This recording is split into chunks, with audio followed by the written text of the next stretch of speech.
İsveç'ten gelen arkadaşım Gamze ile buluşmaya gidiyoruz. Çok heyecanlı. Çok güneş geliyor. Evet, ben şimdi Üsküdar'dayım. Harem'e gideceğim Gamze'yi almaya. Geç kaldı. 4'te gelecekti normalde. Ama rötar yapmış her zamanki gibi otobüs. Ve trafik her zamanki gibi İstanbul. Gamze'yi ile çarptım. Bay bay.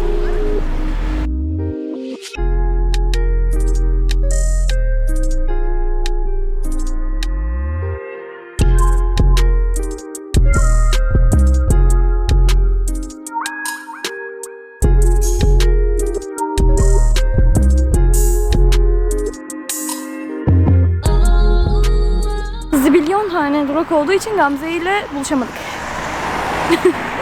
Şimdi Gamze'yi bulmaya gidiyorum. Başladı.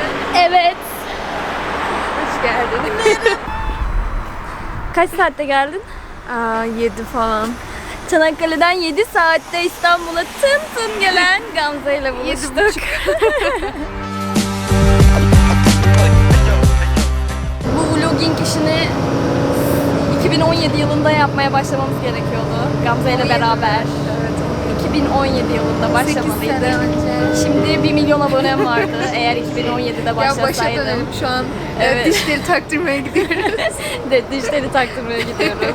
Evet, ODTÜ'de devrimde sütlü çikolata içiyoruz. Ne çikolatalı süt içiyoruz. Bütün toplulukları geziyoruz. ODTÜ Biyogen. Yıldız gözlemine gidiyoruz saat 3. İşte öyle. Hiçbirini göremediniz. Olsun. Bundan sonrakileri görürsünüz umarım. Evet, vapura bindik. Yandan bize bir şeyler anlat. Ne anlatayım?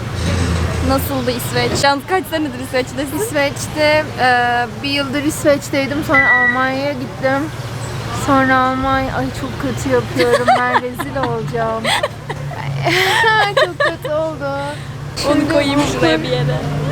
Bir de şimdi vapur hareket edecek biliyor musun? Güzel bir challenge. Aynen. Yalnız bir tık istediğimden kalın oldu ama hiç sıkıntı değil. Elim alışık normalde ama nedense pek olmadı sanki. Kapatayım mı? Oldu ya. Oldu. Şurayı bir tık daha inceltirsen. Bir saniye. Gayet oldu bence. Bence de. Şöyle yap. Gayet yeterli. Nasıldı? Kız nasıl yapıyordun? Şöyle bir tane.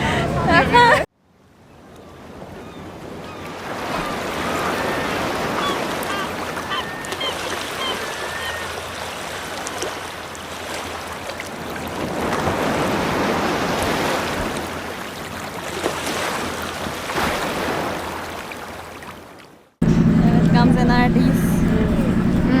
Şu an Galata Port'tayız. Buradan sahil keyfi yapıyoruz.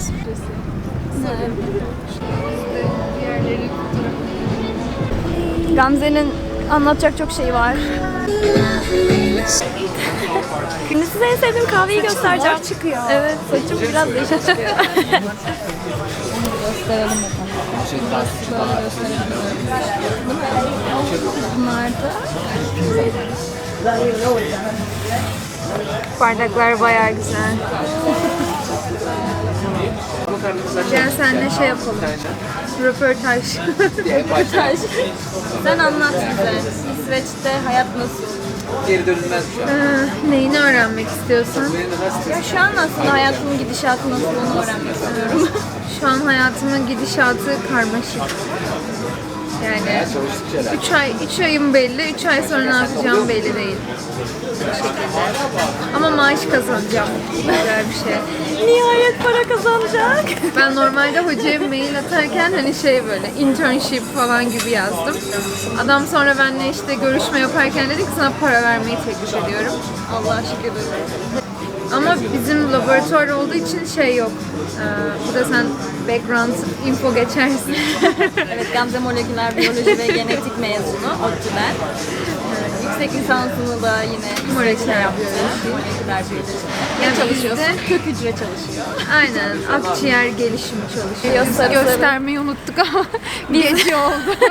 Evet, en son kamerayı kapattığımda Kıymetler bitti. sabahtı ama. Sohbet bitti. Şimdi Kadıköy'e geçiyoruz.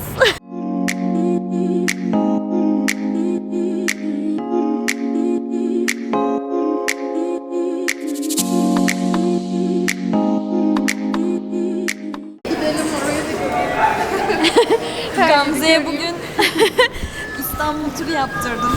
Çok evet Mutlu musun? mutluyum. İstanbul'u bütün deneyimleriyle yaşamış oldum.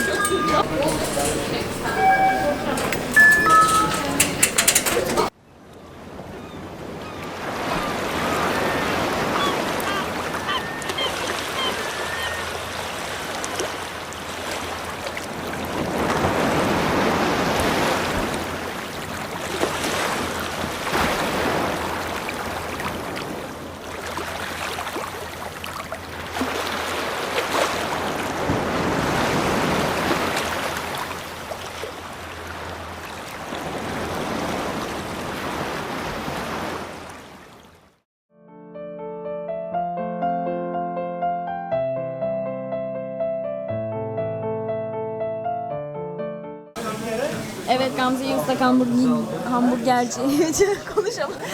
Gamze'yi ıslak hamburgerciyi getirdim. Gamze beni getirdi. Evet.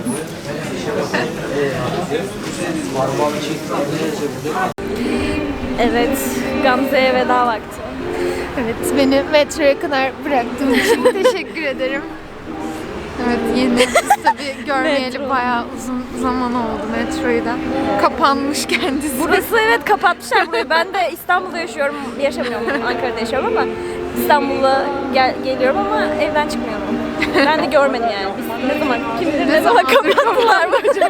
Hiçbir fikrim yok. Teşekkürler Gamze geldiğin için bir de yıl- beni bir yıldır evden görmedim. çıkarttığın için. Evet. Ben net bir yıldır görmedim. Bir yıl önce bu yoktu. Bir yıl önce yoktu. Ben bilmiyorum. En son ne zaman geldiğimi hatırlamıyorum ben buraya. Gamze buraları çok özlemiş ama işte ülkemiz. Şurada şey var, Türk bayrağı. Hani Bayrak. her yerde var Her bayrağımız. yerde. Ben bugün Sayacaktım. sayacaktım. Sen de şafaklar gibi ey inşallah. Yol boyunca da bayrak her gördüğümde sayayım dedim ama sonra bir süre sonra sıkıldım. İnince yeri öptün mü? Naim Süleymanoğlu. Yok ama bunu İsveç'teyken hayalini kurdum. Böyle şey toprağa sarılacaktım. Toprağım. Toprağa. Çok iyi. Bunu O zaman Gamze'ye Kaderdi. veda ediyoruz. Gamze İsveç'e gidecek. Çok güzel şeyler öğrenecek. Sonra gelecek ülkemize bize öğretecek. umarım. Böyle temenni ediyoruz. Umarım. Gidenler geri gelsin diyoruz. Evet. Gidenler geri gelsin. Sen git sonra geri gel. Ben de gideceğim ama geri geleceğim. Bize ihtiyaç var. Burası bizim Evet. ülkemiz. Benim milliyetçilik. Bu da böyle bir kapanış olsun. Mesaj alındı. O zaman görüşürüz. Bay bay. Şöyle kapatalım mı? Sen yap. Hayır yok. Sen yap. Yok sen yap. Sen yap. Yok sen yap. Hadi beraber yapalım. Aynı anda. Hadi 1, 2, 3.